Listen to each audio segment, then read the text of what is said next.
Hello बच्चों, कैसे हो आप? उम्मीद करता हूं सभी अच्छे होंगे। इससे पहली क्लास में हमने बात किया था pair of linear equation in two variable का सॉल्यूशन एल्जेब्रिकली, क्योंकि दो तरीके होते हैं, ग्राफिकली मेथड होता है, एल्जेब्रिकली होता है। तो एल्जेब्रिकली में हमारे पास बहुत सारे मेथड हैं, जिनमें से सिर्फ पहले मेथड की हमने बात की थी, जिसको हम कहते हैं सब्स्टिट्यूशन मेथड, जिसके कुछ क्वेश्चंस हमने पहले कर लिए थे। तो आज हम बात करेंगे उन्हीं के वर्ड प्रॉब्लम की। ठीक है, तो मतलब क्या है वर्ड प्रॉब्लम? यानी कि हमें एक सिचुएशन देगा और सिचुएशन से हमें पहले इक्वेशन फॉर्म करनी है और फिर उसके बाद उनको सोल्व करना है बाय द सब्स्टिट्यूशन मेथड। तो क्वेश्चन क्या है? The difference between two number is 26, one number is 3 times the other one, find them. तो इसका मतलब है दो नंबर मेरे पास हैं, तो सबसे पहले लेट करिएगा, let larger number be x and दूसरे जो अदर है यानी कि स्मॉलर है बी वाई। सो सबसे पहले अकॉर्डिंग टू क्वेश्चन क्या कहा इन्होंने कि डिफरेंस का मतलब होता है कि जो भी ज्यादा बड़ा नंबर है उसमें से छोटे नंबर को माइनस कर दो। तो लार्जर में से स्मॉलर को माइनस किया, 26 first equation. Second, one number यानी कि जो बड़ा नंबर है इज मतलब equals to 3 times, 3 times means multiply जो अदर वन। ये सेकंड इक्वेशन मेरे पास। ठीक है बेटा, अब ये दो इक्वेशन को सोल्व करना है सब्स्टिट्यूशन मेथड से। तो यहां से x की जो वैल्यू है 3y, इसको सब्स्टिट्यूट कर दो फर्स्ट इक्वेशन में। सो तो value of x from second substitute in 1। चलिए, तो जो x है उसकी जगह हमने रखा 3y। So 3y minus y equals to 26। तो 3y में से y क्या है बेटा? 2y equals to 26। तो y equals to 26 divide by 2। कितना है बेटा y की वैल्यू? 13। अब जो y की वैल्यू है इसको सेकंड में सब्स्टिट्यूट कर दो। So substitute the value of y in equation number 2. So x equals to 3 into y. y की वैल्यू बेटे 13, तो x equals to 3 into 13 यानी कि 30 आए। तो इसका मतलब क्या हुआ? लार्जर नंबर भी 13 आई और स्मॉलर नंबर भी 13, दोनों को सेटिस्फाई कर लो इक्वेशन को। इसमें से इसको माइनस करो, 26 आएगा। ये जो नंबर है ये इसका 3 times है, तो जो सिचुएशन हमें गिवन थी वो फुलफिल हो जाती है। ठीक है बेटे, तो नेक्स्ट क्वेश्चन देखिए बेटे, नेक्स्ट पार्ट। इन्होंने क्या कहा? इन्होंने कहा देखो दो अलग अलग इंफॉर्मेशन है यहाँ पर, दोनों इंफॉर्मेशन को अलग अलग करते हैं। एक है सप्लीमेंट्री एंगल, दूसरा है कि इनमें जो एक एंगल लार्जर है और एक आपका स्मॉलर है। तो लार्जर एंगल स्मॉलर एंगल से 18 डिग्री बड़ा है। सो लार्जर को लेट करो, तो लार्जर भी x, स्मॉलर भी y। तो लगा लार्जर एंगल स्मॉलर एंगल से कितना बेटे? 18 डिग्री बड़ा है। तो इसको मैं ये भी कह सकता हूं कि larger angle smaller angle plus 18 के इक्वल है। एक की बात होती है दोनों चीजें। अब सेकंड इंफॉर्मेशन है सप्लीमेंट्री एंगल। सप्लीमेंट्री एंगल के बारे में जानते हो कि वे दो एंगल जिन दोनों का सम कितना होता है बेटा? 180 डिग्री। तो इक्वेशन नंबर 1, इक्वेशन नंबर 2। अब की बार फर्स्ट इक्वेशन से x की वैल्यू को सब्स्टिट्यूट कर दो यहां पर। So substitute the value of x from first into second. देखो बेटे, तो x की वैल्यू क्या आई? y प्लस 18, प्लस में कौन है? y equals to 180 degree. तो y प्लस y यानी कि 2y इक्वल्स टू 180 और माइनस में 18 डिग्री। ठीक है, सो 2y इक्वल्स टू 180 में से 18 माइनस कर दो बेटे, तो ये आया 162 आई थिंक। तो y equals to 162 divide by 2, तो y इक्वल्स टू आया 81 डिग्री। ठीक है, चलो जी 81 डिग्री। अब नेक्स्ट की बात करते हैं, इसको यहां पर सब्स्टिट्यूट कर दो। तो substitute the value of y in one equation, x equals to 81 plus 18, तो x इक्वल्स टू कितना है बेटा 99 डिग्री। ठीक है, तो जो लार्जर एंगल है वो 99 डिग्री का, जो स्मॉलर एंगल है वो 81 डिग्री का। क्लियर बेटे? नेक्स्ट क्वेश्चन देखिए बेटे, नेक्स्ट क्वेश्चन बहुत ही आसान है। इन्होंने कहा है क्रिकेट की टीम के लिए 7 बैट और 6 बॉल खरीदे गए 3800 रुपीज के, और 3 बैट और 5 बॉल खरीदे गए 1750 रुपीज के। तो एक बैट और एक बॉल की कीमत बताइए, यानी कॉस्ट बताइए। तो लेट करिए बेटा, cost of 1 bat bx and cost of 1 ball by। तो अकॉर्डिंग टू क्वेश्चन पहली इंफॉर्मेशन है बेटे 7x plus 6y equals to 3800।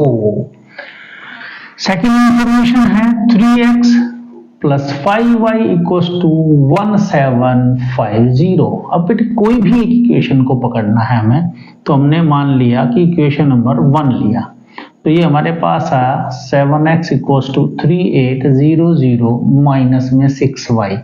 So x की वैल्यू आई बेटा 3800 माइनस 6y अपॉन 7। चलो सब्स्टिट्यूट करते हैं बेटे इन इक्वेशन नंबर 2 में। तो 3 ये 3800 minus 6y divide by 7 plus में है 5y इक्वल्स टू 1750। एलसीएम लिया बेटा जो कि 7 आया, इसके अंदर मल्टीप्लाई, देखो 2 0, 3 8 जा 24, 3 3 जा 9, 9 और 2 11 माइनस 18y प्लस देखो 7 3 जा 7 5 जा 35 इक्वल्स टू 1750। चलो इसकी मल्टीप्लाई इधर करेंगे, तो मेरे पास आया बेटे 11400 प्लस में देखो 35 में से 18 को माइनस करना है, तो प्लस का 17y। चलो जी 7 की मल्टीप्लाई करता हूं बेटा 0, 7 5 जा 35, 3 कैरी, 7 7 जा 49 और 3 52 यानी 5 कैरी, 7 1 जा 7 और 5 12। चलिए इसको उधर भेजते हैं बेटे, 12250 में से 11400 माइनस करते हैं, माइनस 0 5। चलिए 2 में से 4 जाता नहीं है तो यहां से कैरी आया, तो 12 माइनस 4 यानी कि 8। सो y की वैल्यू बेटे डिवाइड बाई 7 तो 50 है ना। तो कॉस्ट ऑफ 1 बॉल यानी 50 रुपीज। चलो पुट करते हैं, सब्स्टिट्यूट करते हैं इन इक्वेशन नंबर 3 में। सो x की value 3800 minus 6 into 50 divide by 7। ठीक है, एक ही 0 है ना, ओके हाँ। सो 3800 माइनस 6 5 30, तो यह बेटा 3500 डिवाइड बाई 7 5 जा, तो x इक्वल्स टू आया 50, यानी कि कॉस्ट ऑफ 1 बैट आपके पास आई ₹500 और कॉस्ट ऑफ 1 बैट है सॉरी, और बॉल आई बेटे ₹50। ठीक है, तो कोई भी नई चीज नहीं है, सब्स्टिट्यूशन मेथड हमने किया था, लास्ट लेक्चर में भी किया था। तो आज का मेनली हमारा काम सिर्फ इक्वेशन का है, बाद में सेम मेथड प्रोसेस फॉलो करना है जो हमने इससे पहली वाली वीडियो में किया था। अगर किसी को इसको समझने में थोड़ी परेशानी हो तो इससे पहले वाली वीडियो को जाकर देखें, थोड़ा और ज्यादा समझ में आएगा सब्स्टिट्यूशन मेथड आपको। ठीक है बेटे, नेक्स्ट क्वेश्चन देखिए बेटे, नेक्स्ट क्वेश्चन क्या है। एक नेक्स्ट क्वेश्चन इन्होंने कहा एक सिटी में जो टैक्सी चलती है वो 2 तरीके का चार्ज जो है वो कस्टमर से लेती है, तो फिक्स चार्ज, ठीक है, और एक है चार्ज फॉर पर किलोमीटर द डिस्टेंस कवर्ड। ठीक है, तो 2 तरीके का चार्ज वो कस्टमर से ले रहे हैं, यानी कि एक तो ये है कि भाई इतना तो मैं लूंगा ही लूंगा, और एक पर किलोमीटर उसमें एक्स्ट्रा जुड़ जाएगा। ठीक है, तो इसीलिए दोनों चीजें लेट करते हैं। लेट किया, जो फिक्स्ड चार्ज है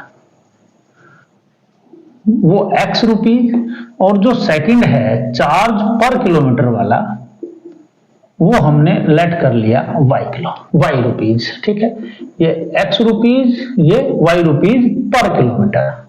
सो अब क्वेश्चन क्या है, उन्होंने कहा 10 किलोमीटर की डिस्टेंस अगर वो कवर करते हैं तो रुपीज पे करने पड़ते हैं 105।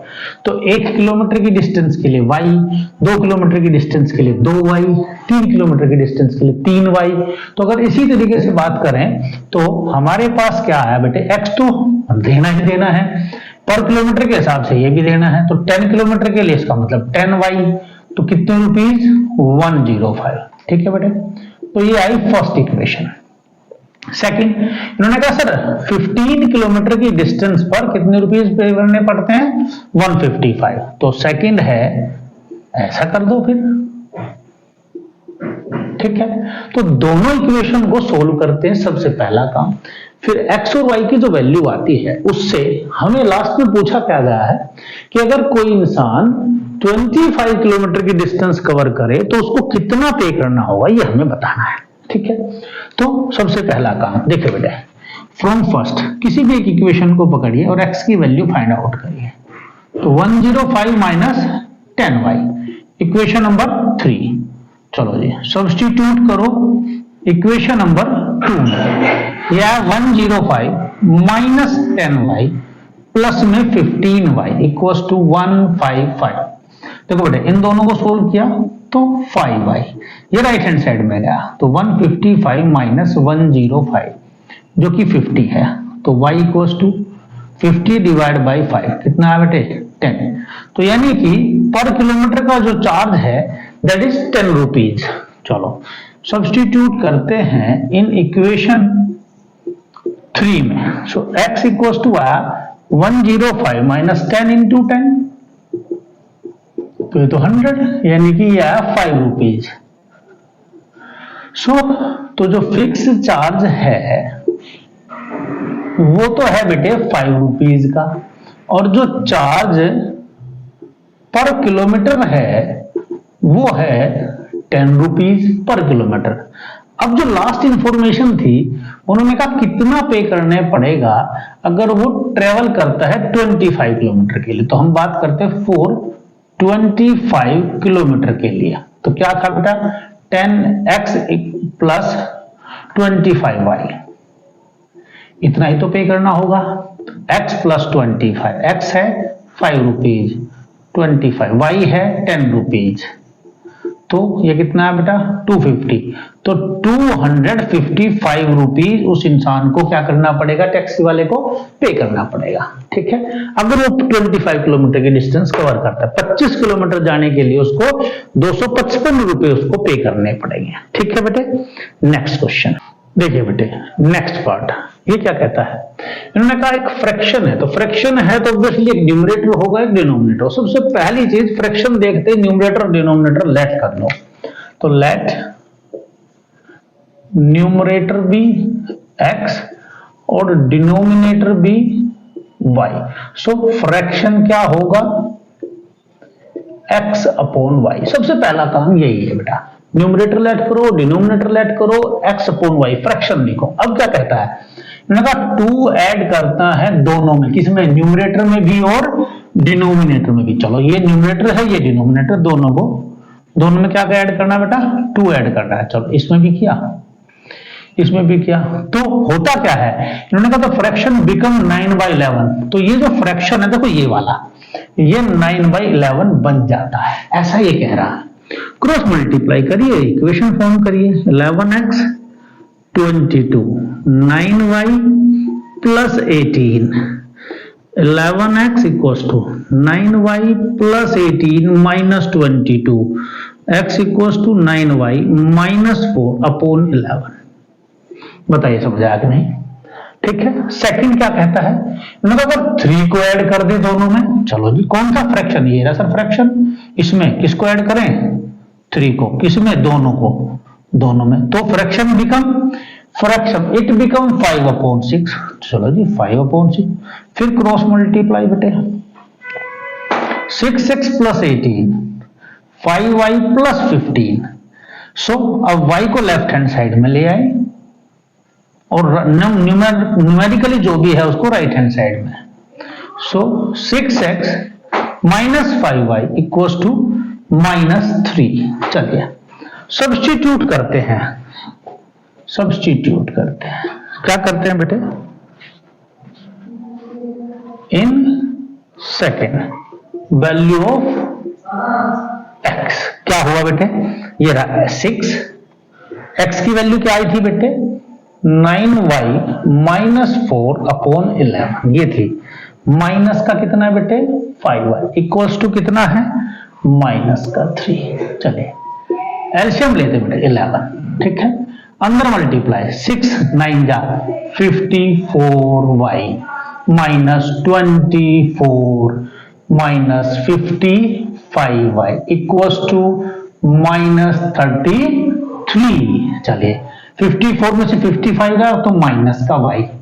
अच्छा 11 की मल्टीप्लाई नहीं करनी, बाद में करनी बेटा, सॉरी ये कर दिया अब की बार, -24 अब माइनस का 33 माइनस y -33 + 24 तो माइनस का 9 बेटा, माइनस से माइनस कैंसिल आउट, y की वैल्यू ओके 9। चलो फर्स्ट से सब्स्टिट्यूट करते हैं, तो x की वैल्यू 9 × 9 - 4/11, सो 81 - 4/11 77 / 11 यानी कि 7।